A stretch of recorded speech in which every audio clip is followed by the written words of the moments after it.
Hello, and welcome to Wicked Wednesdays. I know that it has been a bit. I think it's been 3 or 4 weeks since I've made an episode. And that's just because I've been busy doing life stuff. We traveled quite a bit with another member of our little poly family, and that was a lot of fun.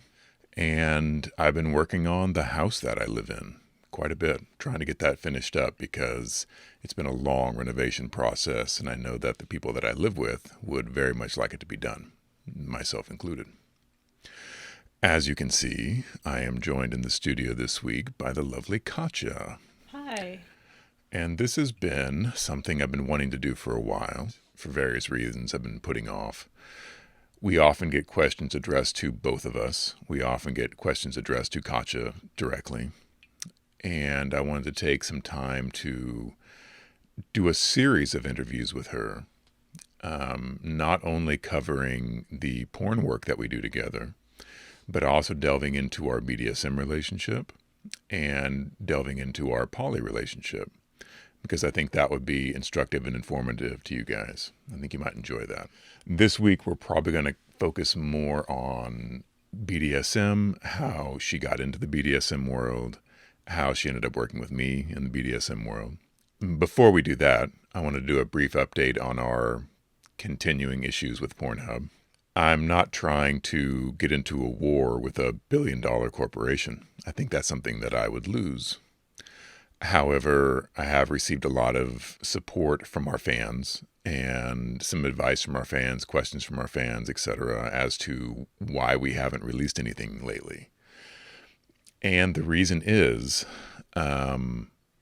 Pornhub is still trying to sort out the kinks in its new terms and conditions of service, and what is allowed on the site, what is not allowed on the site, etc.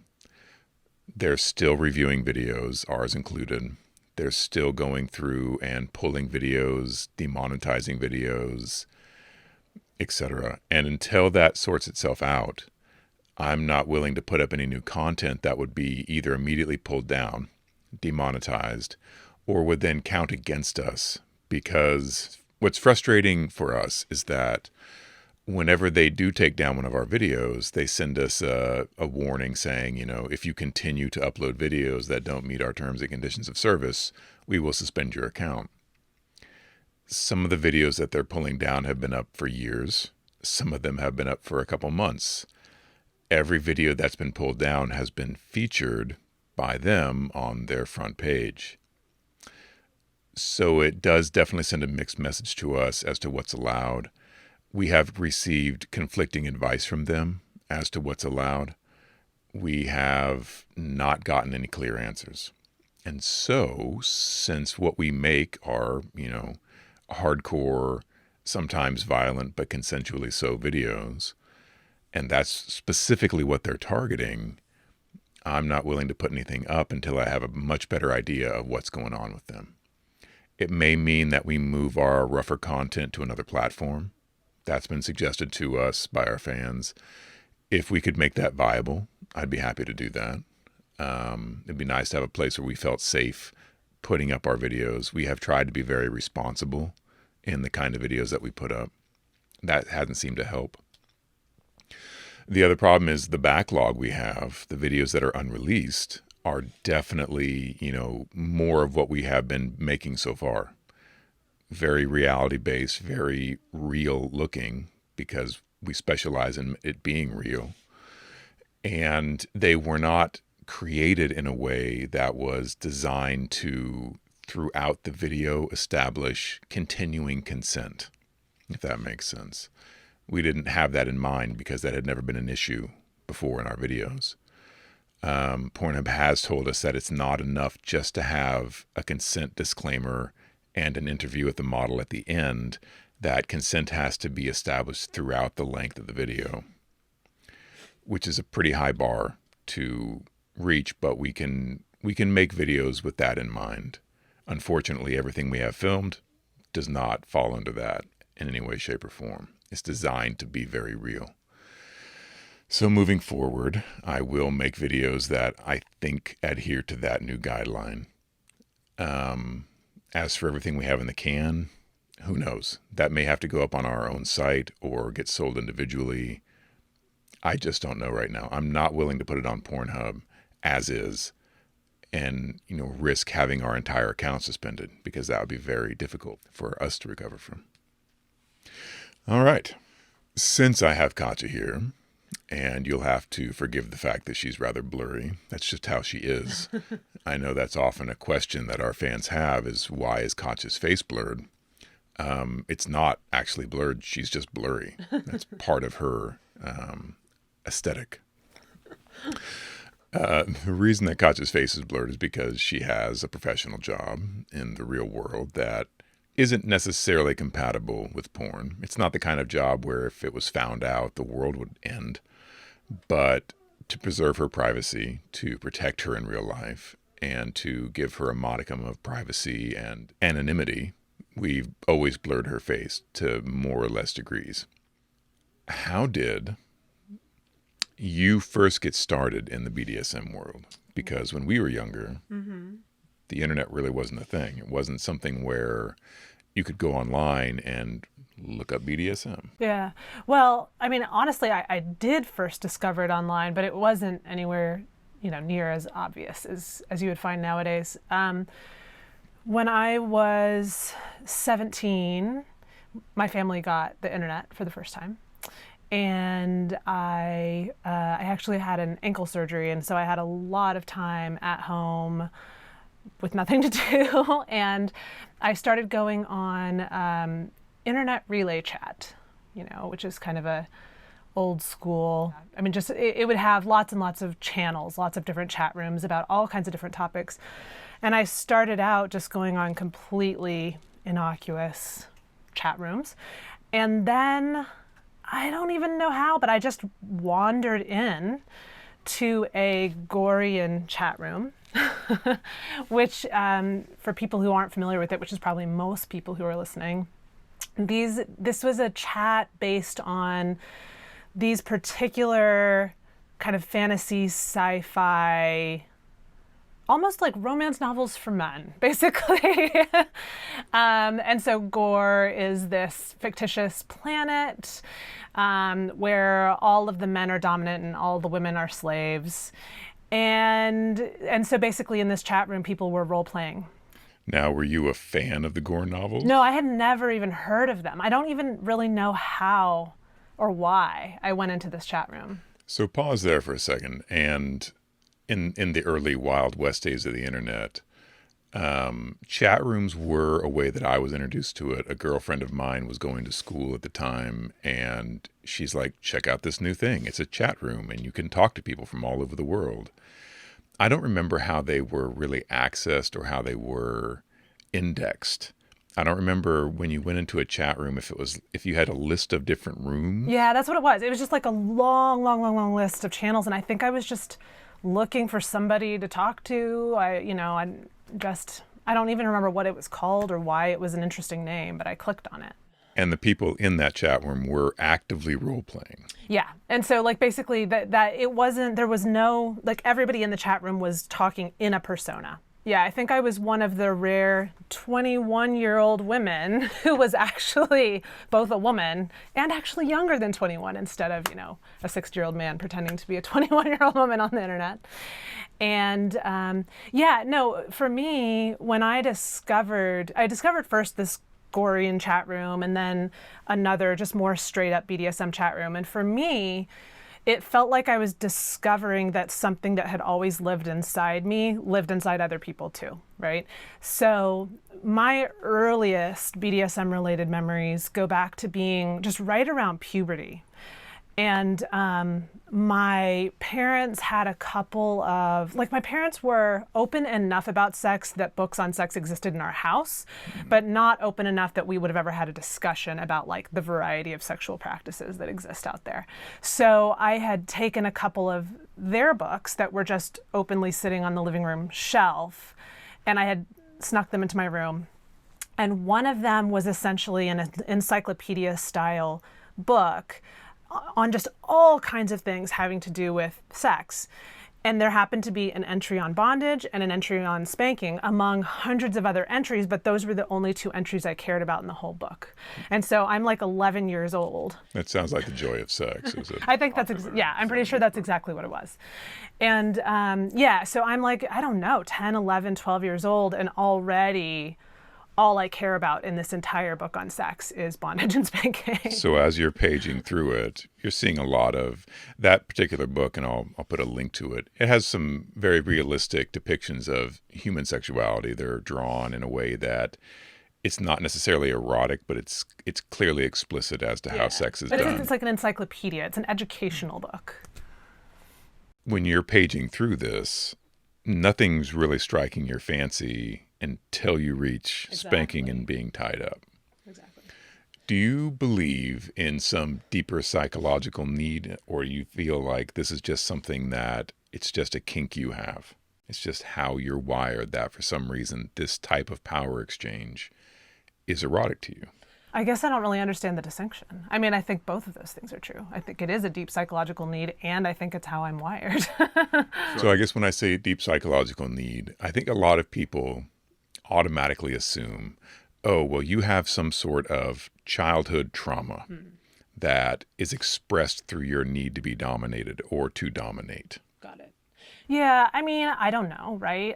But I definitely don't have any kind of history of abuse. I don't have any, and of course I ask myself these questions, right? And the only thing I can think of in my entire life is when I was 8 and I had an eye disease, and my parents used to have to hold me down on the floor to rub cream in my eyes.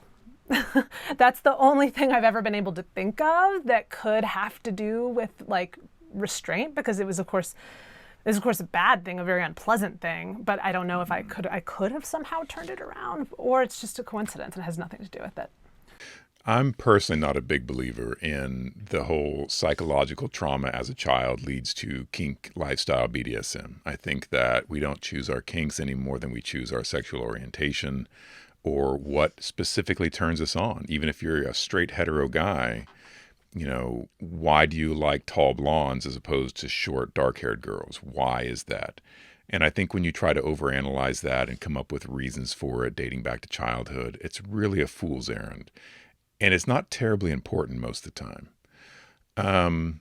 A question that I was asked recently, and I want to put this to you as well, is someone who is a fan of our stuff. And when I say our stuff, remember that we make a very kind of rough power exchange, consensual non-consent, meaning, we depict people being forced to have sex, but they are into being forced to have sex or do specific sex acts. And I know that's touchy and triggering for some people, but for other people, it's extremely erotic. And what she wrote me was that she found our stuff and really enjoyed it, but felt really guilty for enjoying it because she personally had experienced a sexual assault. And she wanted to know what was wrong with her that having experienced a sexual assault, she enjoyed getting off to depictions of consensual assault. And I put that in quotes. We don't make extremely rough, grab them off the street type, consensual non-consent. We do the kind of, this is going to be difficult for you and you're going to do it and you get off on doing it because it's difficult type of porn. So I had explained to her that no, there's nothing wrong with her, first of all, that, there's a big difference. And the key in all this is consent. If you get a hug from somebody that you want to have a hug from, it's a wonderful thing. But if you're on the bus and somebody you don't know walks up and puts their arms around you in a hug, that's not good. There's nothing comforting about that. That can be assault. That can be something you really don't want. And so the difference is, are you consenting to it? So in the type of sex acts that she's watching that we do, it is truly consensual. This is not something that's being forced upon anybody. The force involved is invited.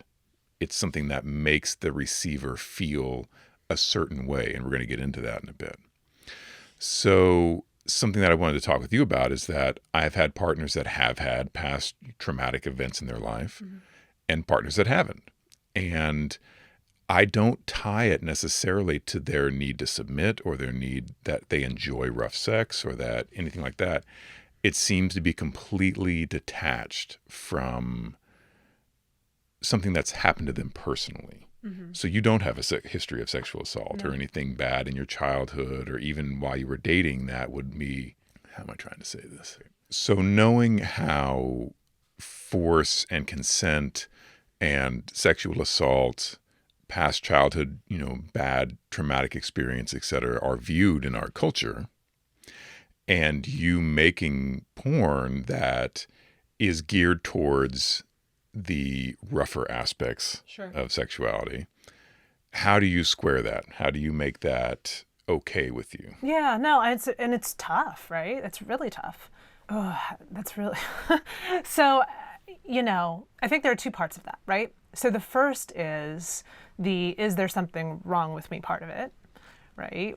And is something that just has taken some time to just get more comfortable with myself and understand that actually, these fantasies I have, finding the things erotic that I find erotic, it's not that weird. I might be a little bit extreme in my tastes, but a lot of women and men have, kind of very similar fantasies, and I'm just lucky enough and kind of bold enough to go out and get those satisfied instead of them just living in my head.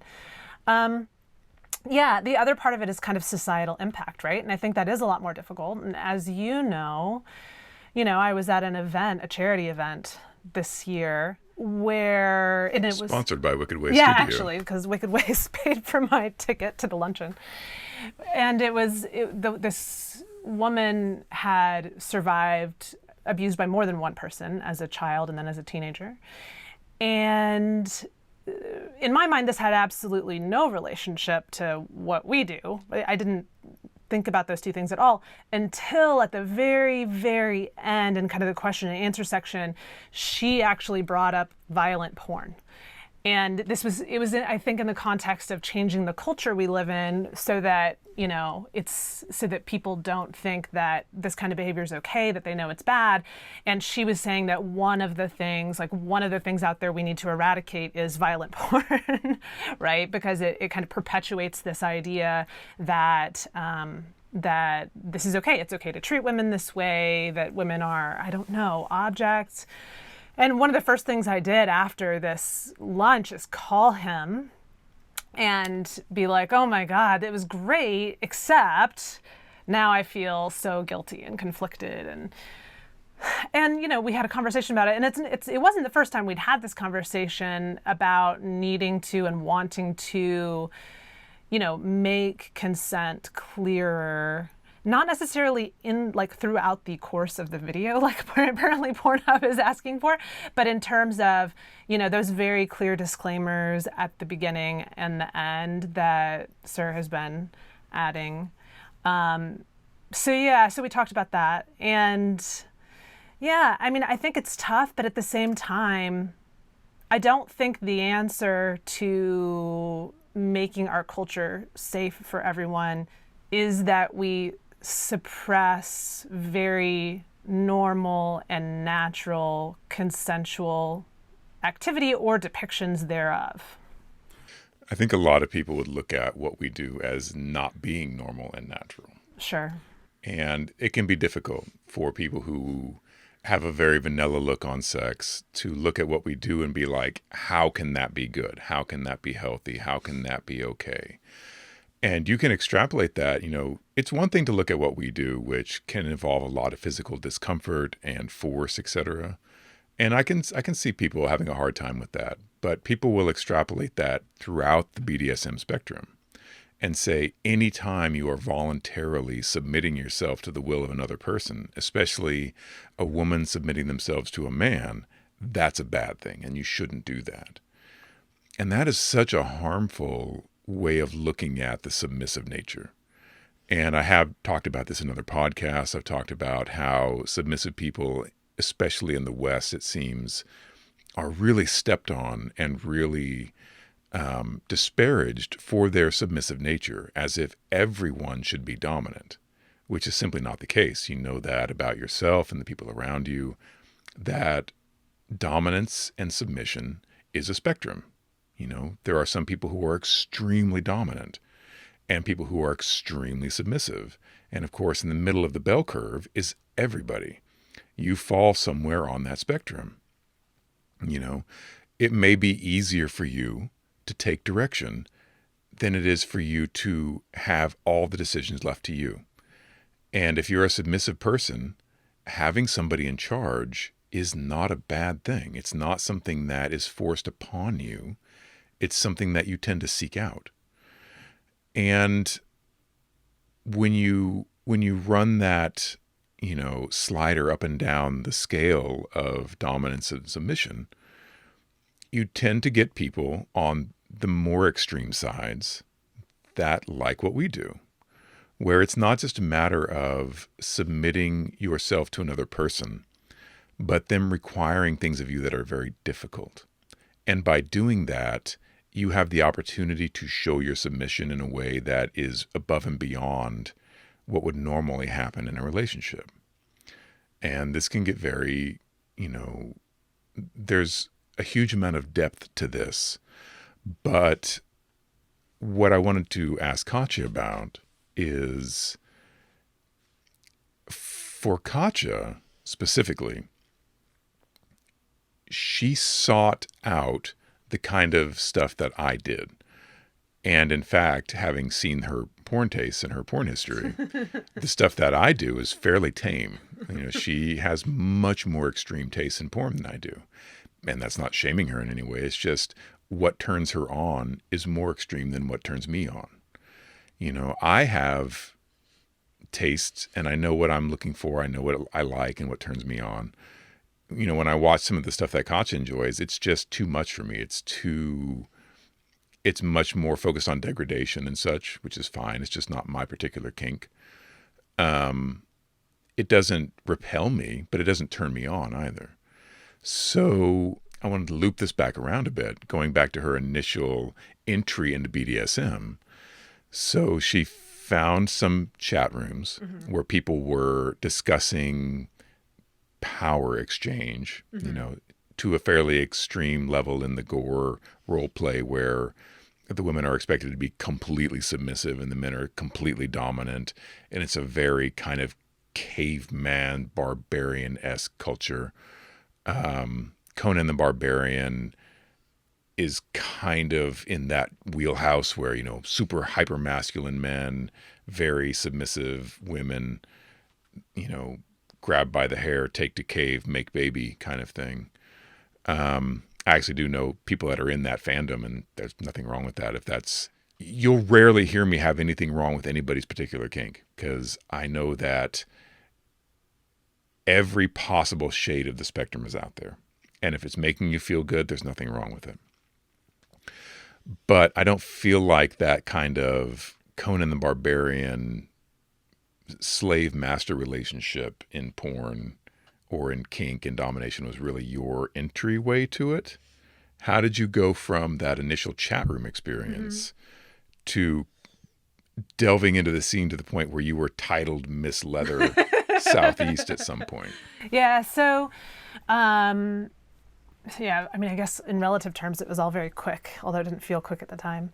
But yes, I was still 17 at that point. I was still living at home with my parents. I was in college, but I hadn't gone away to college. I was just taking classes locally.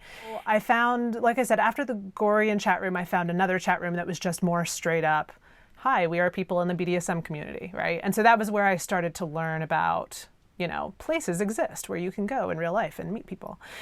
But again, I was still 17, so I did not go to them. I really did wait till I was 18. I also would not have had the opportunity to go anyway until after I turned 18 and moved away from home to go to college. And so basically, yeah, I mean, my first chance, the summer right before I started at, my big college, I had my first chance. I was in a major city that had a support group called PEP, which was is actually a national chain at the time. I don't think it exists anymore, but it was People Exchanging Power, PEP. And yeah, so I had one little red dress and I wore it every week. I was 18, and everybody there was 40 and older. And I imagine you were a very popular attraction. but everybody was like very respectful. So basically the format of this is that you would go and the first hour or so was a presentation. So somebody would present on some topic of play, right? Rope bondage, spanking, caning, whatever. So the format is that the first hour would be a presentation on some sort of topic. Bondage, spanking, caning, flogging, any kind of role play. And so somebody would present on that topic for an hour. And then after that, it was open dungeon time, open play time. And people would move from the kind of, that space where we met with the chairs and the snacks and the good lighting, that was always open. And people were always in there to socialize. And so you never had to go into the dungeon at all if you didn't want to. Or if you did, it still didn't matter. Nobody was trying to push you into play. You would just observe what people were doing. And so it seems like a fairly large metropolitan area. Yes. Because I've found that the smaller the city you live in, the less resources you have. Sure. I've also noticed quite a shift in the demographic of who's Absolutely. playing from back in the day when I started in the Absolutely. late 90s to now. Yeah. Things are quite a bit different now. Yeah. But so you were in a fairly well-established city with a fairly big scene. I Yes. imagine you could have gone to more than one group. Yes and no. I mean, that was the only, so the scene was somewhat segregated in terms of gay men versus our group was pansexual. So it tended to be straight, bi, lesbian, all of us were together. And so it's kind of like there were two parallel scenes and some crossover, but not a lot. I think that's still the case. Even now, it seems that when I play publicly, which is not that frequently, Like never since. there's definitely a more hetero-based BDSM scene and a homosexual-based BDSM scene. Yeah. It still seems that there's quite a bit of segregation there, Yeah. which I don't entirely understand. It seems like there'd be more in common among those groups that we would play together, but... Yeah, so no, actually, like really there were kind of three big established places in the city at the time. There was PEP, there was the Eagle, which is another chain that exists in a lot of big cities, which is a gay leather bar. And then there was a very nice dungeon facility that breaks my heart that it closed down years and years ago. Because it was like, it's like, I guess for normal people, it's like if your old high school closed down. That was that's what this dungeon closing like was for me. But at first, I just went to PEP. It was like this safe place, and people would always, like later, once I came out of my shell a little bit and I did actually talk to people, they would tell me that, those first several weeks, because I would come back every single week wearing my same one little red dress that I had that I felt was like sexy, I don't know, whatever I thought when I was 18. And, they always told me I would sit there like a deer caught in headlights. And that's all I would do. I wouldn't talk to anybody. I would sit there, I would watch, and I would keep coming back. And eventually people just got me to come out of my shell. And I'm kind of forever grateful to those people, honestly. These are people who were just decades older than me. Some of the ones I remember the best were probably close to 60. And they were just friendly. I mean, they were just friendly and kind. And nobody ever put any pressure on me at all. And I'm actually a very gregarious person. It's actually not typical for me to sit in a corner. It actually drives him crazy because whenever we're just out shopping or at a restaurant, I'm striking up conversations with people and it's driving him insane. But yeah, so it was a very good experience. And I really don't remember I don't remember my first play experiences. I don't remember if I probably did do a little bit of kind of casual play. This would have just been, light bondage, light spanking, no sex, would have kept my panties on. Like I probably did some of that before I entered my first private BDSM relationship. So this is in a public setting. You would have played at that type of... Yeah. So like my first experiences with BDSM were really public, much more than private. But I did eventually find a partner. I found my first dom that way, who was a man who is our age now, but at the time, but he was quite a bit older than me. And he had actually presented on rope bondage. He was very, very good at rope bondage. And I thought he was attractive. I liked his demeanor, and I just had a bit of a crush on him. I left a note on his car because I was too shy to actually, and I'm like not shy a person, but in that situation I was.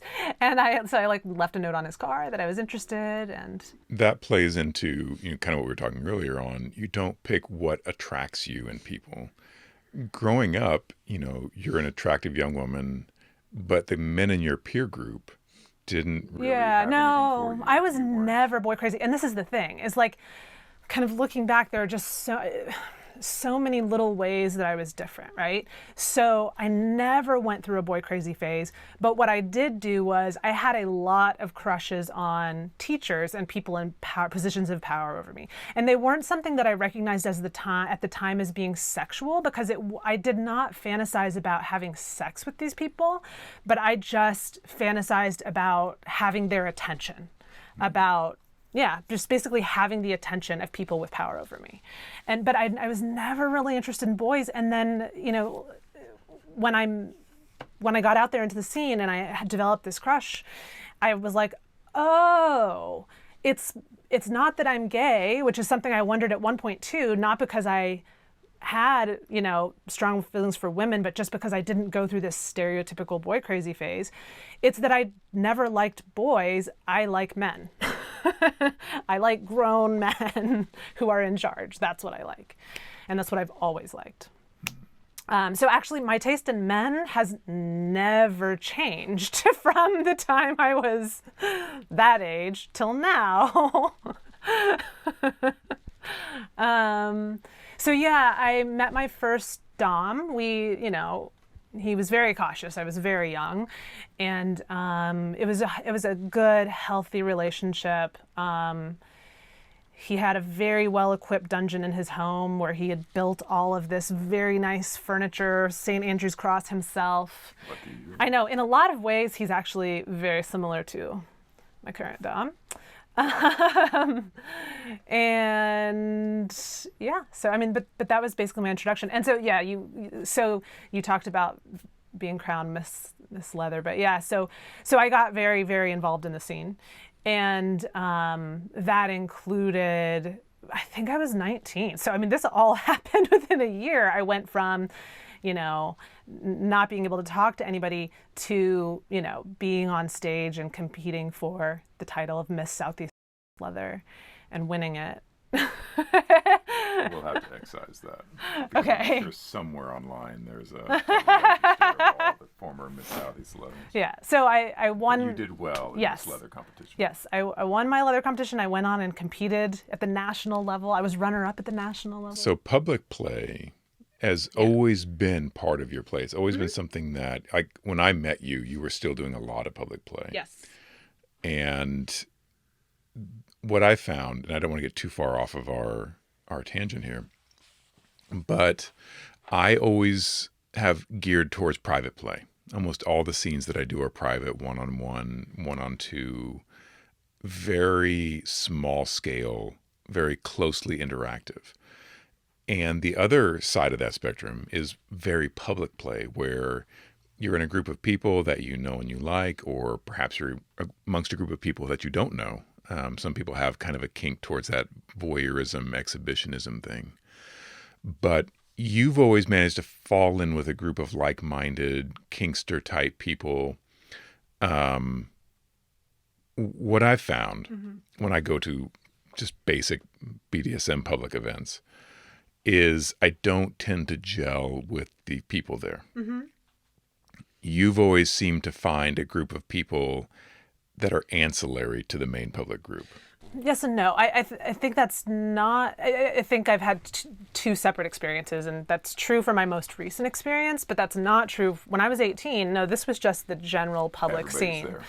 But it's just that, like I said, so even though I know what you mean in terms of the things that you don't like about the scene and some of the social interactions and dynamics in the scene, I'm sure those were there. But at the same time, just understand that I was this very shy person, and these people were so kind to me and so welcoming that my first experience was really good. Yeah. Like, these were people who really helped me build confidence in myself. Like, I never, like a year and a half earlier, I never would have thought I could stand on a stage in fetish wear and compete in like a pageant, you know? So I really came out of my shell. I really developed a lot of confidence in myself as a sexy person, like that I had never had before that. And so even though I see a lot of what you're saying, and I wouldn't necessarily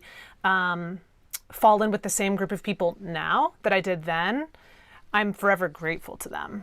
Sure. I mean, sometimes you get lucky, and it really depends on if you had been in a different city. There may not have been that supportive group, or the people in that group may not have been to your liking. I know that, you know, every city has its own feel, every group has its own feel, and even month to month, year to year, the group dynamics can shift and change and rotate. Sure. Something that I've always been curious about, and again, getting into the scene, when I got into the scene, you know, mid to late 90s, I didn't have the online chat room experience. I was brought into it specifically by somebody in the scene. Yeah. And it felt very self-selecting. It felt very much like the groups of people that I was playing with were much smaller. Everyone knew each other. And no one was going to bring in somebody they didn't think was a cool person. Yeah. Whereas now, it seems like the public play that I go to on occasion is much more mixed, where it's online. Anybody can find out about it. Anybody can attend. And you tend to get a group of people that aren't necessarily friendly with each other or know each other that well. There does seem to be a lot of social awkwardness, as in people not necessarily knowing how to interact because the only thing they have in common is a shared kink or a shared lifestyle. Sure. And so, yeah, for me, public play has not been terribly exciting or fun to do. I have had good public experiences. I've certainly gone to some events where I thought, this is amazing. And if it could be like this every week, I would be a foundational member of this community. But it seems to me, usually when I go out to public gatherings, I end up standing there watching and thinking, yeah, I don't really want to be part of this. There's nothing wrong with that. There's also nothing wrong with looking around until you've happened to find a group of people you like. Yeah. Because there'll be sets and subsets within that kink community you might fit into or you might not. More to what I was thinking with you is that the most recent group of people that you were hanging out with seemed to be of a very like mind, very like-minded. Yeah, no, and I was just fortunate because when I was out of the scene for quite a few years when I was married. When we met, you were living on the East Coast. Right. And you met me the same way that I interact with a lot of people for the first time, is you wrote me on Pornhub. And I get letters every day, at least once a day, sometimes many times a day. And when we have a featured video, maybe 20 times in a day, people will reach out to me and say, I love your stuff, and how do I meet you? I want to be with you, and I want to submit to you, and I want to be yours forever. And I enjoy that kind of fan mail, but I certainly take it all with a grain of salt. And I reply to every piece that I get. The thing is that 99% of the time, what that person is looking for is just a recognition. They just want me to respond. They just want me to say, hey, thank you, I appreciate it. They just enjoy that interaction, that fan interaction. And I am completely fine with that. We're still small enough that I can afford the time to respond to every direct message I get. But at the same time, I don't take them that seriously, because 100 people may write me and say, this is the most amazing thing I've ever seen, and I want to belong to you forever. And I respond to 100 of those.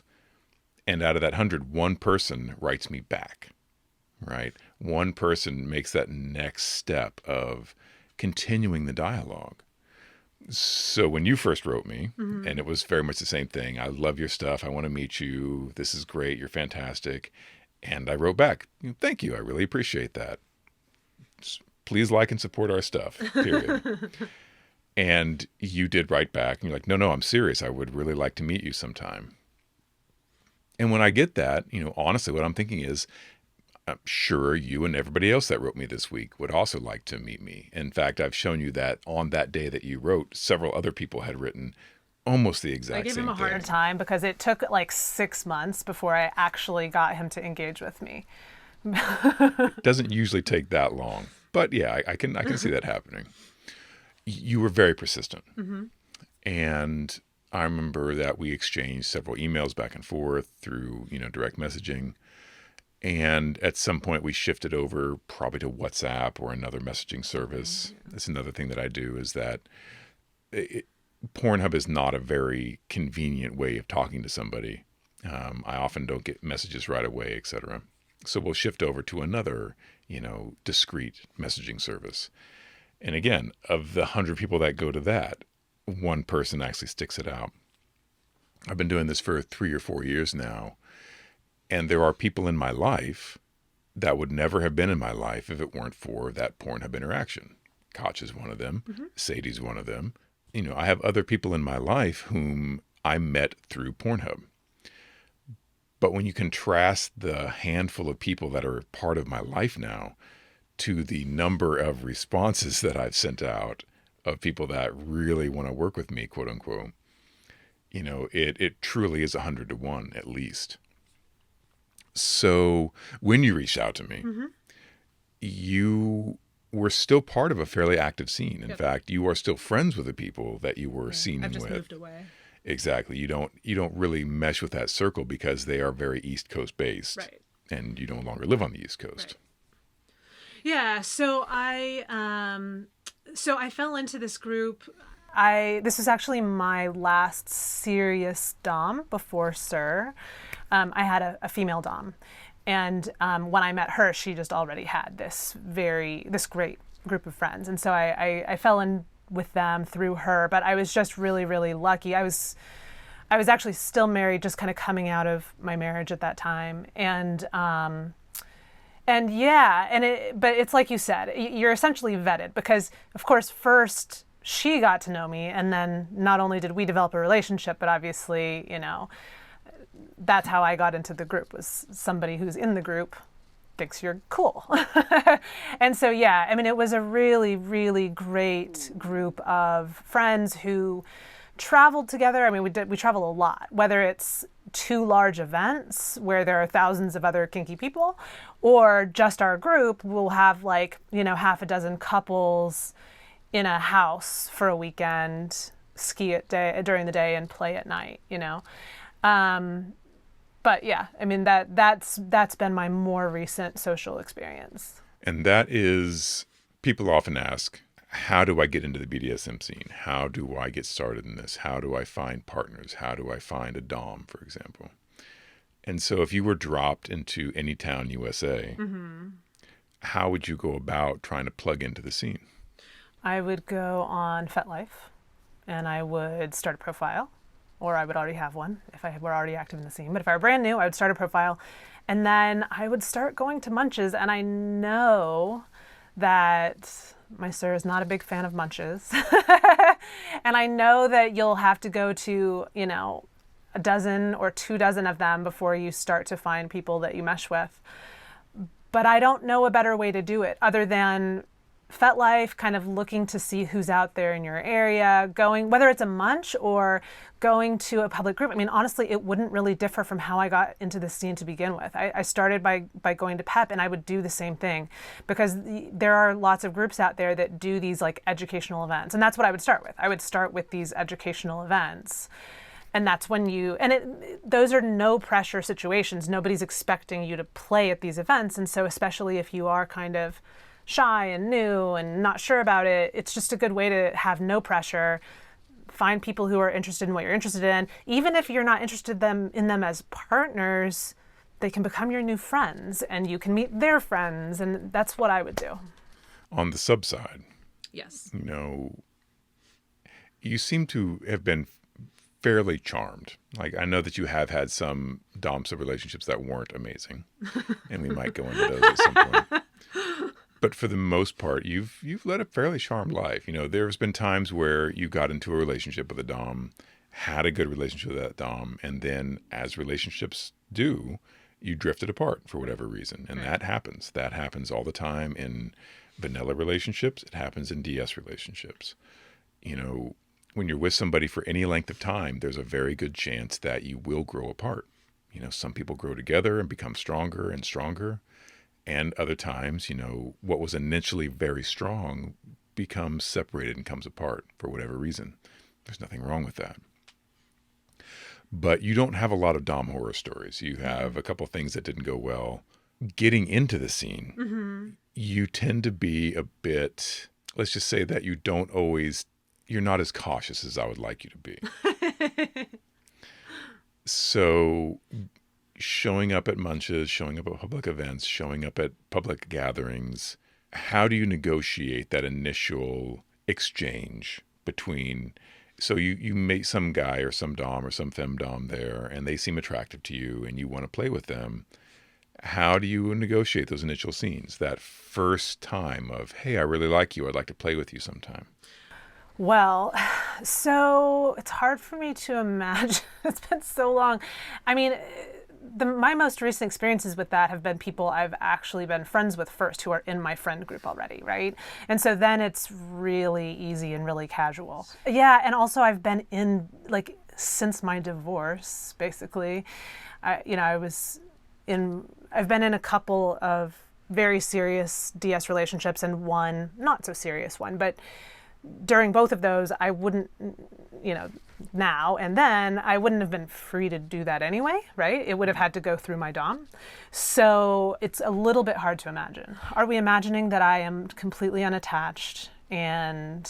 If you were to try to start from scratch, yes. You're in a new city, you don't have any connections, and you are trying to get into the scene. Yeah. You've attended some munches, you've started to click with a group of people, but you are still looking for that one-on-one dom-sub interaction. Okay.